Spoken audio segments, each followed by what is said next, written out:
Hello everyone, Eid মোবারক সবাইকে। তো আমি তোমাদেরকে তো আর ঈদের ব্লগ দিতে পারিনি, কারণ আমি অনেক বেশি ব্যস্ত ছিলাম।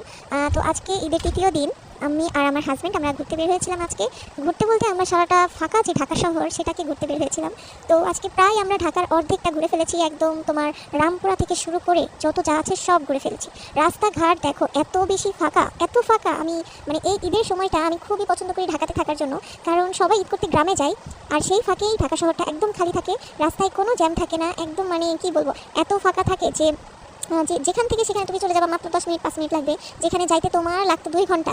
যেমন তুমি বসুন্ধরায় যদি যাও রামপুরা থেকে, তো তোমার মিনিমাম 2 ঘন্টা তো লাগতোই।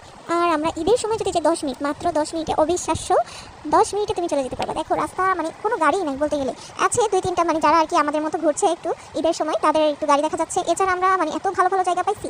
আর দেখতে পাচ্ছ এখানে যে একটা লেকের মতো দেখা যাচ্ছে, এটা ছিল তোমার হচ্ছে সেনাবাহিনী নিবাসের যে জায়গাটা ওখানে। তো এখানে আমরা ঘুরতে আসতে আসতে আর কি এই সাইডটা দেখলাম, এত সুন্দর একটা লেক ছিল, আর লেকের ভিউটা মানে খুবই ভালো লাগতেছিল। আর তো দেখো যাওয়ার সময় একটা ট্রেন গেল, খুব সুন্দর একটা ওয়েদার ছিল, মানে কি বলবো তোমাদের, মানে বলার মতো কিছুই নাই। ঈদের দিন আমরা প্রচুর প্রচুর প্রচুর খাটনি করেছি, যা বলার মতন না। আমার হাজব্যান্ডও প্রচুর খাটনি করেছে, সে একটা গরু 2টা ছাগল সে কেটেছে কোরবানির সময়, মানে প্রচুর কাজ করেছে। আর তুমি জানোই যে মেয়েদের অনেক কাজ থাকে কোরবানির সময়, তো আমরা সেই কাজগুলোই করেছি। সেজন্য আমি এবার ঈদের সময় যে আমরা মাংস রান্নার ভিডিও দিতে চেয়েছিলাম সেটাও করতে পারি নাই, শুধুমাত্র ব্যস্ততার কারণে। বাট আমি মাংস রান্নার একটা ভিডিও দিব, কারণ আমি সেটা ঈদের পরের দিন রান্না করেছি তোমাদের জন্য। তো অবশ্যই ভিডিওটা তোমরা বারবার দেখো প্লিজ, আর আমার চ্যানেলটা সাবস্ক্রাইব করো। আমি আস্তে আস্তে তোমাদের জন্য আরও ভালো ভালো ভিডিও করার চেষ্টা করব। দেখো এই লেকটা এত সুন্দর ছিল, আমি এখানে বসে বসে পা দোলাচ্ছিলাম, আমার খুবই ভালো লাগতেছিল। আর এই ওয়েদারটা এত ভালো লাগতেছিল যে আমরা ভেবেছিলাম একটা রেস্টুরেন্টে যাবো, তাও যাইনি। আমরা এখানে অনেকক্ষণ, প্রায় আধা ঘন্টার মতো বসেছিলাম। আমার এই জায়গাটা খুব ভালো লেগেছে। আর কে কে এখানে গিয়েছো অবশ্যই জানাবা।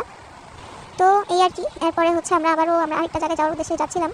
তারপরে হচ্ছে আমরা ভাবলাম যে তাহলে 100 ফিটের রাস্তায় যেহেতু চলে এসেছি, আমরা এখন একটা রেস্টুরেন্টে যাই। তো দেখো এখানে যাওয়ার সময় দেখলাম এই সাইডে কিন্তু প্রচুর মানে ভিড় থাকে, জ্যাম থাকে রাস্তায়। কিন্তু এই ঈদের সময় দেখি আর কি মানুষ যারা ঘুরতে আসছে তাদের গাড়ি ঘোড়া দেখতে পাচ্ছে যা, আর এক্সট্রা কিন্তু মানুষ নেই, যেটা সবসময় থাকে ঢাকা শহরে।